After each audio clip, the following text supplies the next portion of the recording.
Bismillahirrahmanirrahim. Rabbi syrah li sadri wa yassir li amri wahlul 'uqdatam min lisani yafqahu qawli. Pertama memang tips ya praktis. Boleh, Bang. Menyandarkan diri kita kepada Allah Subhanahu wa taala. Karena anak ini titipan. Jadi minta tolong sama Allah. Hari itu kok saya tiap tahun melahirkan. Jadi orang lihat saya itu kalau nggak gendong di dalam, gendong di luar. Anak yang paling dekat umurnya itu nomor 1, nomor 2, nama nomor 6 dengan nomor 7 dengan nomor 8. Nah alhamdulillah keempat-empatnya sudah selesai 30 juz dan ya secara umum Allah beri karunia berprestasi. Yang kedua, memang harus kerjasama dengan suami, ini penting. Alhamdulillah ada bapak dan ibu di sini hadir. Tepuk tangan buat bapak-bapak utamanya. Tepuk tangan bapak-bapak. Karena pemimpin dalam keluarga itu adalah bapak. Ya. Istri pada dasarnya yang mengikuti visi bapak. Dan alhamdulillah suami saya klop Allah kasih. Ya, dia sibuk dakwah, tahu-tahu dilihat sampai rumah anak-anaknya udah pada pintar ngaji. Masya Allah. Udah bisa baca Quran, hafalannya sudah nambah.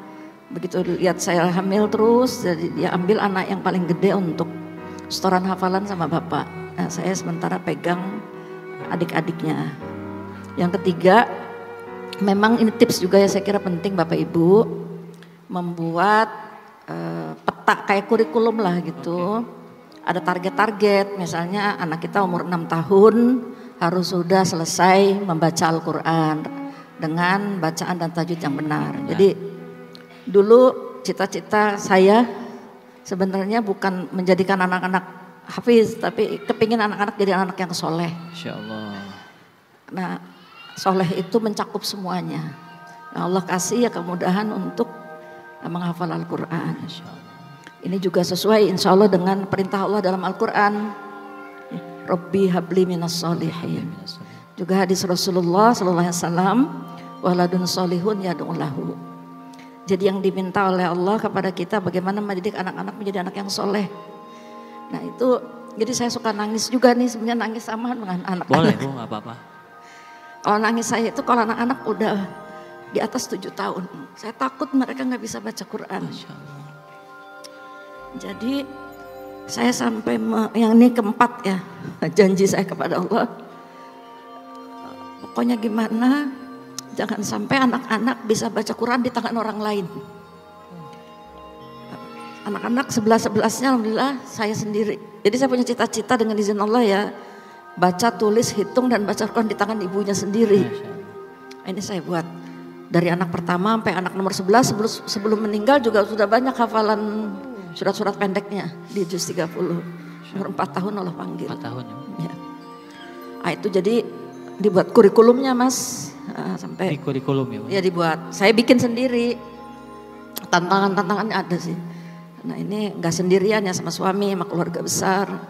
Tapi memang harus istiqomah. Istiqomah. Itu yang kelima, kita harus konsisten. Kenapa bisa konsisten? Saya kira ini juga hadiah dari Allah Subhanahu wa taala, hidayah.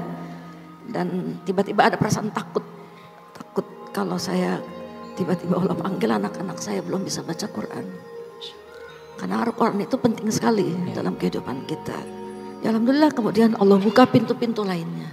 Saya kira ini insya Allah. Masya Allah. Boleh tepuk tangan sekali lagi, itu luar biasa. Jadi keluarga itu ternyata memang bisa dijadikan sebuah tim. Betul. Gimana caranya bisa bersama-sama saling kerjasama ya Bu ya. Ya. Saling bantu-membantu gitu, yang udah bisa ngajarin adiknya gitu mungkin ya Bu ya. Iya, saya buat seperti itu. Jadi anak-anak jarang keluar rumah. Saya Oh. bikin anak nomor 1 bertanggung jawab dengan anak yang nomor 9. Oh iya. Anak yang nomor 2 bertanggung jawab terhadap anak yang nomor 10. Jadi tingkat kesulitan yang paling tinggi dipegang oleh anak yang paling besar. Masya Allah. Sampai sekarang jadi masih ikatan saudara itu. Alhamdulillah. Jadi tidak hanya sekedar hubungan saudara damia ya, nah, tapi juga hubungan-hubungan ideologis.